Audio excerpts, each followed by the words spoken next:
He swallowed them up. Well, yeah, I would say to some degree. I mean, you've seen, in fact, since he took over the catalog, you've seen the Beatles' music used in ways that's never been used before. I mean, it's in a million commercials, all over the place, and that's been since he's taken control of it, and he's as they say, exploiting the catalog in the industry. I also think that maybe we talk about potential backlash or whatever. On some level, subliminal level, I think a lot of people who are 60s people who came up in their generation aren't crazy about the fact, one, that he owns it, and that might even be a black thing. But moreover, I think just the fact that he's taken it and he's using it for car commercials, and I've seen it in many different contexts.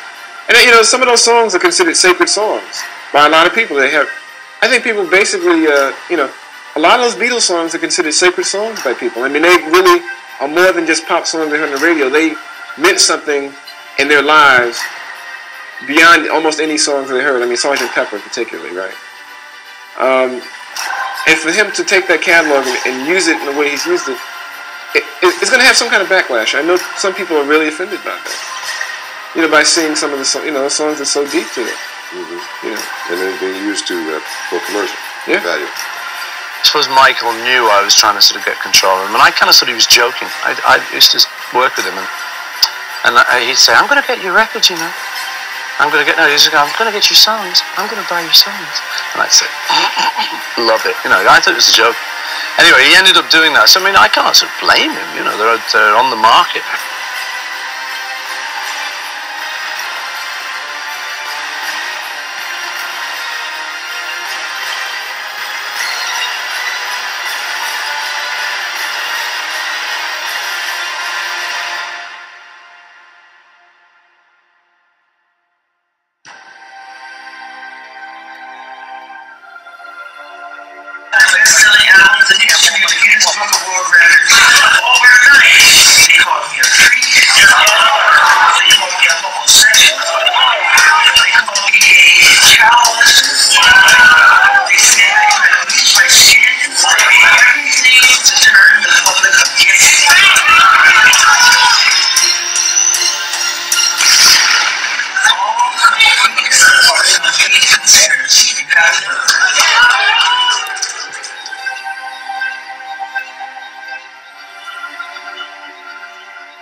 The other thing too that I don't think is too clever is the commerciality of them, because in someone like Buddy Holly's case, he did commercials, Buddy, and was well into all of that. And so if any of his songs get used these days as commercials, it's with the knowledge that he would have liked it, or that his family want it, that his people want it, and they're very happy to get the money off it. So there's no objections anyway. In our case, the trouble is, like the Nike thing that came up, I don't know if you heard about that, but the trouble is that we never did do commercials with the Beatles. We had lots of big offers from soft drinks companies, to do stuff, obviously, but we always thought, now it kind of spoils it. Just takes that little edge off it that people who like Beatles stuff kind of go, "Nowhere Man," and "Revolution." They kind of feel something for it, And that was what we tried to do. That's what we were all about, was trying to resist all those commercial offers. Now, if somebody else wanted to do it, then fine, it's fine.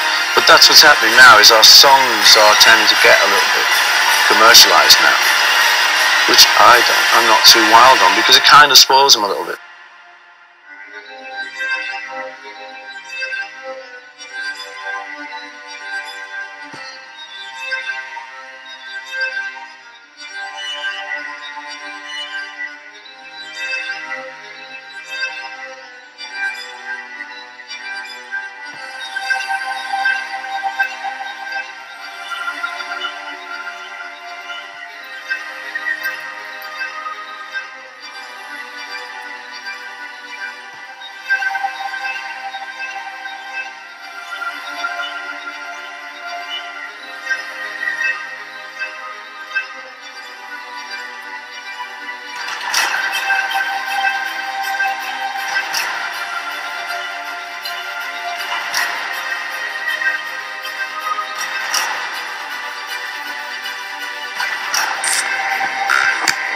all over the world. America's the only one because I don't want to say too much. But it's not number one in the United States. It's conspiracy, yeah.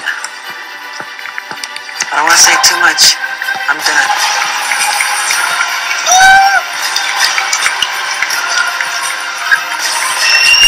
Owning half of Sony. So I own half of Sony's publishing, and I'm leaving them, and they're very angry at me because of it. But I just did good business, you know.